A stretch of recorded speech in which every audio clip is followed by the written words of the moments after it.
Well, welcome back to my channel, Let's Talk Moto. So we've had a little bit of a break from the show.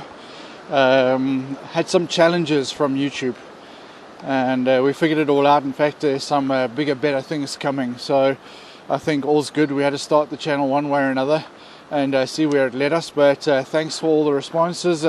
Who knew that mail-in coaching could be such a big thing? So yeah, we had a lot of you that had a lot of questions to ask about technique and different things, so keep them coming in. You know the email address, mxlaren@gmail.com. Let's get you on some sort of a training schedule. So email me, ask those questions, and let's hopefully make you a better rider. But let's get back to talking Supercross. So this weekend, the second time round in Orlando. And first one was pretty good. I quite enjoyed the track, to be honest. It seemed like different opinions from journalists out there, but I thought a little old school, but kind of worked out. There were places to pass, and although we had a little bit more of a runaway up the front, although there were three riders there, it was pretty good racing, I thought. Alright, but let's talk about what's coming up this weekend, and we're going to start with the lights class, and the obvious fact that something has gone incredibly wrong when it comes to balancing or the two coasts. I know this year has been a little bit of a challenge because of the pandemic, but yeah, it's pretty strange. I would say there's riders that are finishing top 10 and the coast that's just finished up now, that probably wouldn't even qualify for a main event on this coast that's about to start. And that's no disrespect to them at all. And to make any main event under any circumstances requires a pretty phenomenal riding, but there's just so much talent in the lights class on the coast that's about to start. I'm looking forward to it. It's going to be quite exciting, to be honest, and quite a few new rookies, some big talent coming through there, and that's going to be impressive to see. I still think it'll be the Star Racing Yamaha team that'll be up front. Jeremy Martin looks exceptionally good back on the bike he was so dominant on just a few seasons ago, and to be quite honest, although he's not quite the Supercross star, but Alex Martin is just looking super quick and aggressive on that Yamaha as well. Maybe some new incentive. A lot of riders just seem to thrive in new team environments, and I think Alex Martin, this is the first time he's kind of been dropped from the factory light, and he's going to have to set about reinventing himself and starting again, getting back into a factory team. But yeah, going to be pretty exciting. Make no mistake, I'm looking forward to the lights class this weekend. The track seems like it's pretty similar. Remember, the lights class, it'll be the first time they're seeing it, so it'll be brand new to them. But for the 450 class, it's going to be more of the same, to be honest. Which means, is it going to be more of the same up front? Ken Roxon, I think, has found his groove. Most importantly for him is that the starts are pretty good, and they continue to be good. That's what's important. Cooper Webb, as we know, have made some changes. He struggled to get the feel of the air shock, has gone back to the spring shock, and that seems to have sorted it out for him. And interesting conversations around that, actually. It's not because they don't like it. In fact, as you know, it saves quite a bit of weight, and in certain conditions it works really well, and in particular in Florida when testing on the sand tracks and that, it's really, really good. The only thing that's a little difficult about it, or different for the riders they have to get used to, is the way it feels. So it has a little bit of a dead feel, so it makes it difficult to set up.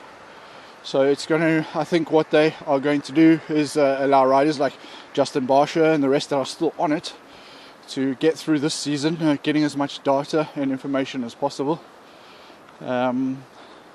so that they know that they've got the right setups for the different conditions and different tracks going into the next seasons, because it certainly is a big advantage once you know that. One of the main advantages there is the way it soaks up landings. It pushes you forward instead of holds up and bounces. So yeah, some big advantages to it other than weight saving.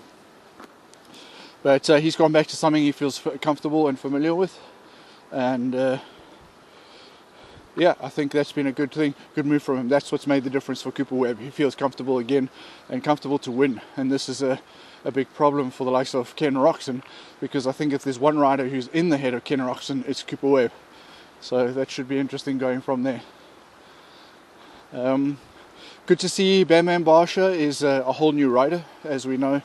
He's certainly been reinvented himself on the Gas, a brand that fits his personality, fits him, and he's thriving, loving the bike, loving the team, loving the attention, I suppose, but probably just loving the fact that he's up racing with the front again consistently, and I think he'll look to do the same again this weekend. I think we can probably look for a resurrection of Eli Tomac. He understands the pace now is too high to deal with anything outside of a top 5 start. They're going to have to figure that one out and see what they can do from there.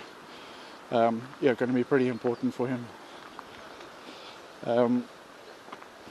Yeah, so look out for Eli Tomac coming back onto the podium. But let's talk about Zach Osborne. This could be the spark that we've been waiting for. He's certainly been riding really well. He needed a start. He needed to prove to himself that he still had what it takes to be on top.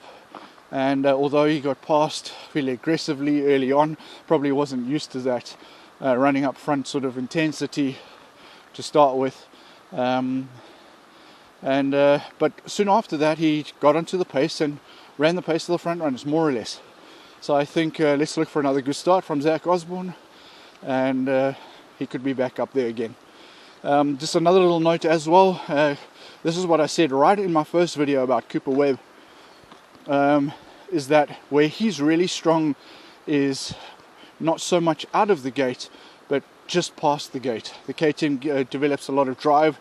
It's really positive drive, and you notice he had a bad heat race, so he couldn't start exactly where he wanted to.